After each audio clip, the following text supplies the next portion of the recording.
जाएगा atom and nucleus हमारा ये कंप्लीट यूनिट हो जाएगा, जो कि मास किसने कैरी करता है, 6 मास कैरी करता था ये आपका यूनिट। ठीक है, आज इसको हम कंक्लूड करेंगे। ठीक, लास्ट टाइम हमने रेडियो एक्टिविटी डिकेला पढ़ा था, फिर उसके बाद हाफ लाइफ पीरियड पढ़ा रेडियो एक्टिव एलिमेंट का, और हाफ लाइफ पीरियड की जो आपकी वैल्यू आई थी वो कितनी आई थी, 0.6931 अपॉन लैम्डा। ये हमारे पास क्या आई थी, टाइम पीरियड आया था, यानी कि हाफ लाइफ पीरियड आया था। हाफ लाइफ पीरियड को हमने ये भी दिखाया था, half life of the radio active element very over wide range depend on decay constant. ये किसके ऊपर डिपेंड करती है, लैम्डा क्या होता है आपका, डिके कांस्टेंट, इसके ऊपर डिपेंड करती थी। ये बात भी मैंने तुम लोगों को बताई थी। सर बफर हो रहा है, तो आज भी हमने क्या करना है, डिफाइन करना है एएमयू और इलेक्ट्रॉन वोल्ट।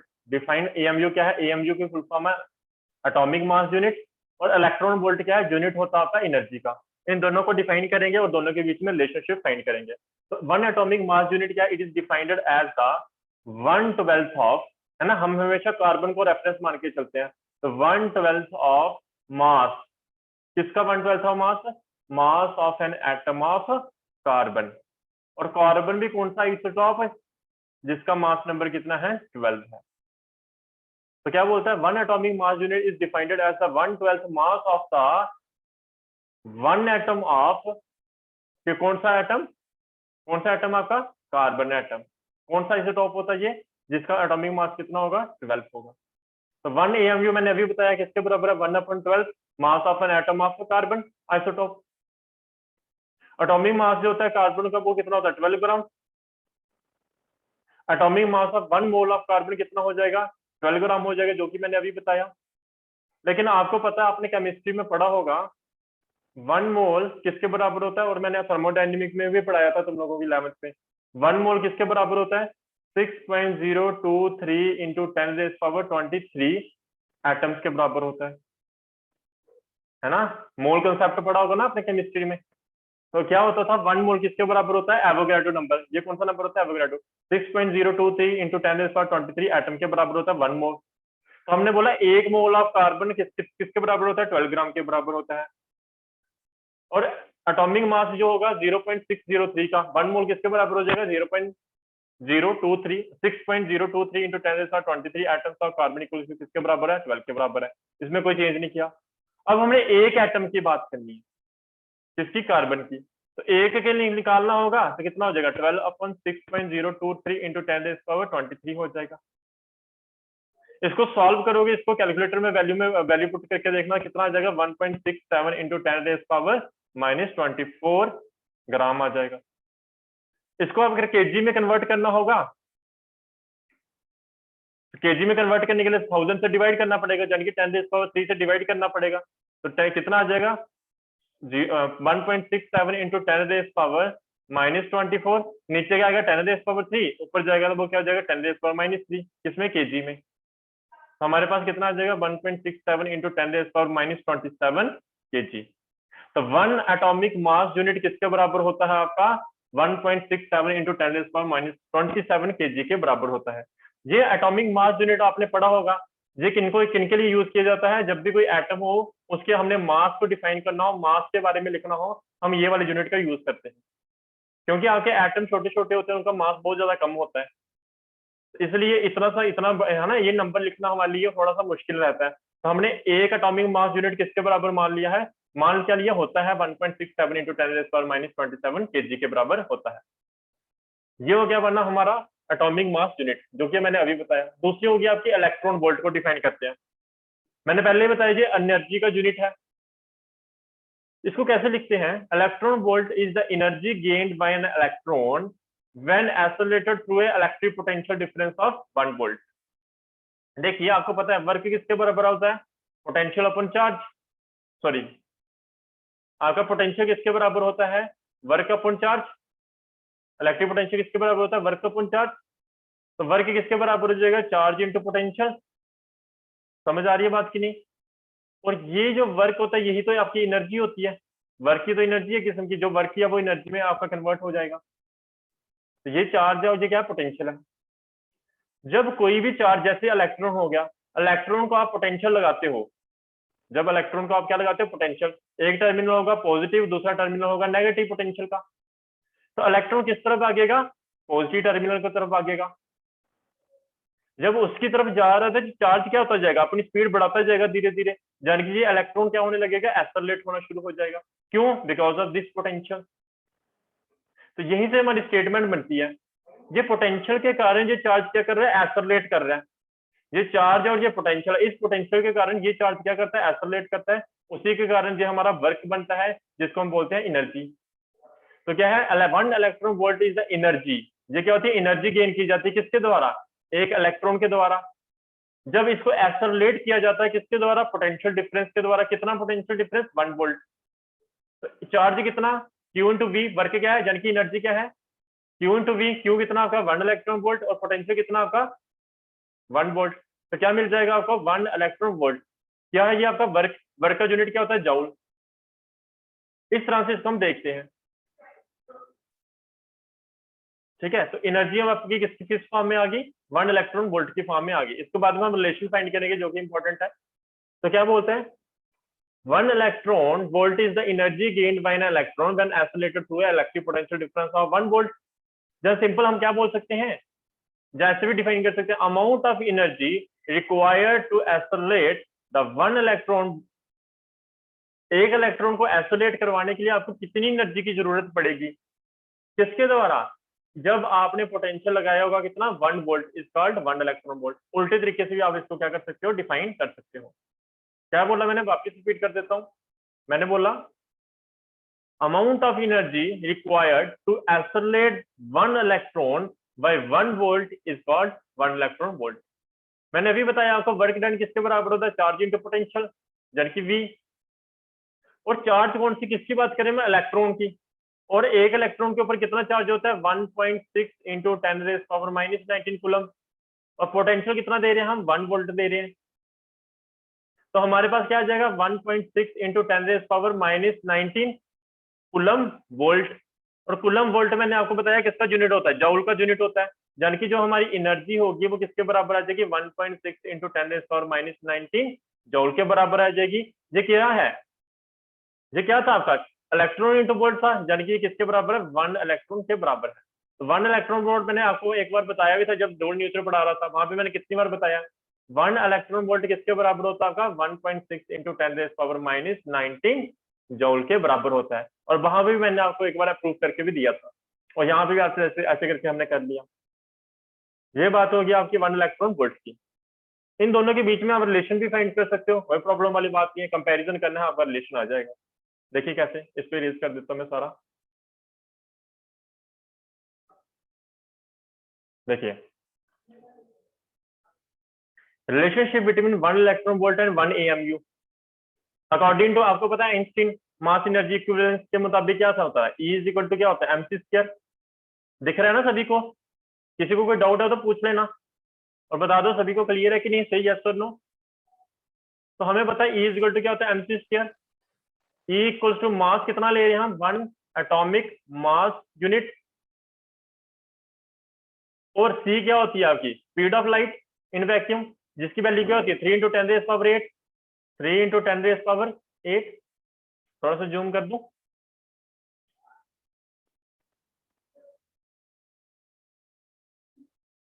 ठीक है, और 1 एटॉमिक मास यूनिट की भी आपको वैल्यू पता है कितनी है, अभी अभी निकाली थी हमने, 1.6 इंटू 10⁻⁻27।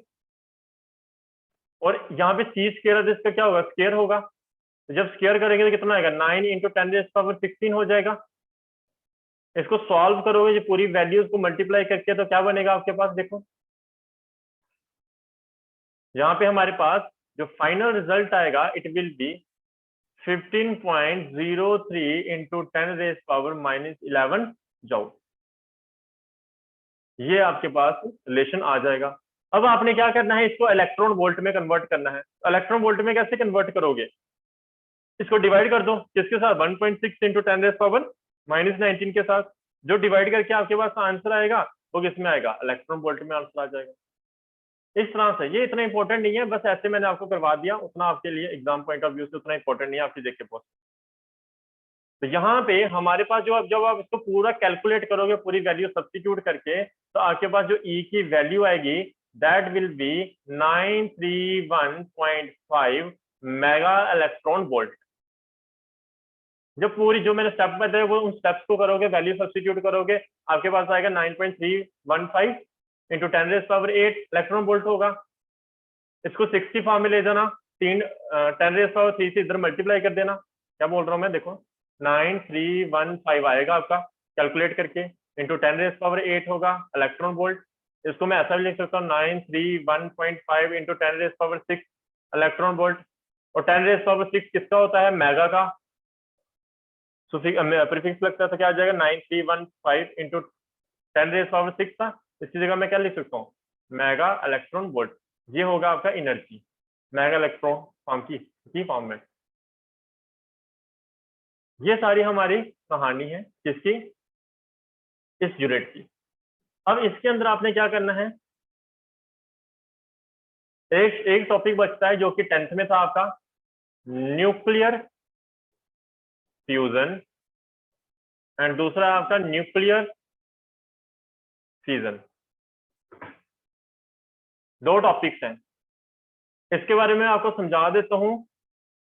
आपके 10th में भी था, आपने वहां पे भी पढ़ा होगा, और यहाँ पे मैं एक बार आपको पढ़ा देता हूँ। यहाँ पे कंटेंट में आपको प्रोवाइड नहीं करा, बस यहाँ पे आपको समझा दूंगा दोनों चीजें, ठीक है। देखिए, और इसी के साथ ये आपका चैप्टर कंप्लीट हो जाएगा। देखिए, फ्यूजन में और फ्यूजन, फ्यूजन देखो देखने सेंस ही क्या दे रहा है, कुछ चीजें क्या होंगी, ऐड होंगी एक दूसरे के साथ, क्या करेगी, जुड़ेगी। और फ्यूजन में क्या होता है, ब्रेक डाउन होता है, इसमें टूटता है। फ्यूजन नाम से है ना, फ्यूज हो रहा है, कुछ चीजें जुड़ रही हैं। और इसमें क्या हो रहा है, टूट रहा है, ब्रेक डाउन हो रहा है। तो ऐसे करके इसको हम समझेंगे, डिफरेंस के पास सामने समझेंगे, आपको इजीली समझ आ जाएगा।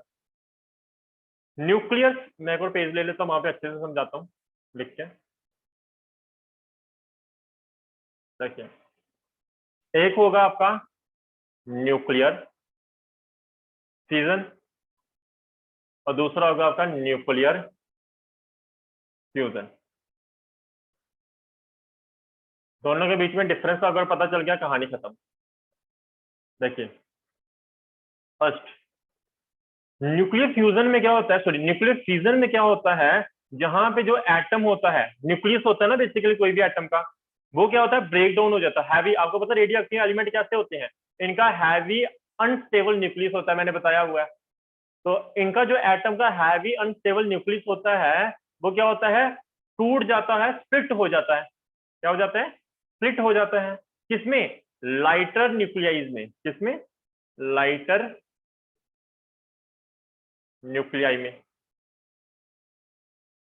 कैसे, थ्रू न्यूक्लियर रिएक्शन। कौन सी रिएक्शन से, न्यूक्लियर रिएक्शन से। और इसी प्रोसेस को हम बोलते हैं क्या, न्यूक्लियर फिजन। क्या बोलते हैं इसको, न्यूक्लियर फिजन। सिंपल सी बात, एटम का हैवी न्यूक्लियस जो होता है वो स्प्लिट हो जाता है लाइटर न्यूक्लियाइज में। और कैसे, न्यूक्लियर रिएक्शन की मदद से, जिसको हम क्या बोलते हैं, न्यूक्लियर फिजन बोलते हैं। फ्यूजन में क्या है, यहाँ पे न्यूक्लियर फ्यूजन में क्या होता है, जहां पे दो या दो से ज्यादा, दो जहां दो से मोर देन टू न्यूक्लियस क्या करते हैं, एक दूसरे के साथ जुड़ जाते हैं। क्या होते हैं, लाइटर न्यूक्लियाई। उल्टा होता है इसमें, लाइटर न्यूक्लियाई करते हैं, एक दूसरे के साथ कोलाइड करते हैं, जुड़ जाते हैं। कोलाइड करने के बाद हमें क्या बनाते हैं, एक नया एटम बनाते हैं, form heavier nucleus, heavier nucleus बनाते हैं, जहाँ के नया एटम बनाते हैं। उसको हम क्या बोलते हैं, न्यूक्लियर फ्यूजन बोलते हैं। जहां पे जुड़े हैं, जहां पे क्या हुआ, लाइटर न्यूक्लियर एक दूसरे के साथ जुड़े हैं, जुड़ के क्या बनाया उन्होंने, हैवियर न्यूक्लियस बनाया है, जिसको हम बोलते हैं न्यूक्लियर फ्यूजन। बिल्कुल उल्टा है इसका, जहां पे स्प्लिट हुआ, जहां पे एक दूसरे के साथ कंबाइन किया, कोलाइड किया, फिर क्या बनाया इन्होंने, नया एटम बना दिया। इसके अंदर क्या होता है, जब ये स्प्लिट होता है ना न्यूक्लियस, तो यहाँ पे tremendous amount of heat energy release होती है। क्या बोला मैंने, tremendous amount of, tremendous amount of energy क्या होती है आपकी, रिलीज होती है। ये सभी को पता होगा, ये सारी चीजें आपने पढ़ी हुई हैं। इसमें भी रिलीज होती है, लेकिन इसमें जो एनर्जी रिलीज होती है वो बहुत ज्यादा होती है। किससे? जहां पे जो एनर्जी होती है वो बहुत ज्यादा क्या होती है, किससे ज्यादा होती है? न्यूक्लियर फ्यूजन से। तब जब लाइटर, दो या दो से ज्यादा लाइटर न्यूक्लियर एक दूसरे के साथ क्या करते हैं? कंबाइन करते हैं, फ्यूज करते हैं, कोलाइड करते हैं, हैवियर न्यूक्लियस बनाते हैं, और उसके बाद आपके पास एनर्जी रिलीज होती है, very tremendous amount of energy which is greater than nuclear fusion से भी ज्यादा होती है। ये जो रिएक्शन होती है ना, जो खुद ब खुद नहीं होती, नेचुरली नहीं होती है। ये नेचुरली नहीं होती है, और ये नेचुरली होती है, जो खुद होती है। नेचुरली कैसे होती है? मतलब सन के अंदर देखोगे ये रिएक्शन आपको देखने को मिलेगी, स्टार्स के अंदर देखोगे ये रिएक्शन आपको देखने को मिलेगी। वहां पे कुछ कोई हमने मैकेनिज्म थोड़ा ना लगा के रखा हुआ है कि वहां पे न्यूक्लियर फ्यूजन होगी, तो ये रिएक्शन खुद हो जाती है। एग्जाम्पल के तौर पे सन के अंदर भी क्या हो रही है? न्यूक्लियर फ्यूजन हो रही है। स्टार के अंदर भी क्या हो रही है? न्यूक्लियर फ्यूजन हो रही है। तो वहां पे न्यूक्लियाई एक दूसरे के साथ जुड़ रहे हैं, और बेसिकली वहां पे क्या होते हैं? न्यूक्लियाई, यानी कि आपके क्या बताया था मैंने, न्यूट्रॉन्स वगैरह एक दूसरे के साथ जुड़ेंगे, जुड़ के क्या बनाएंगे?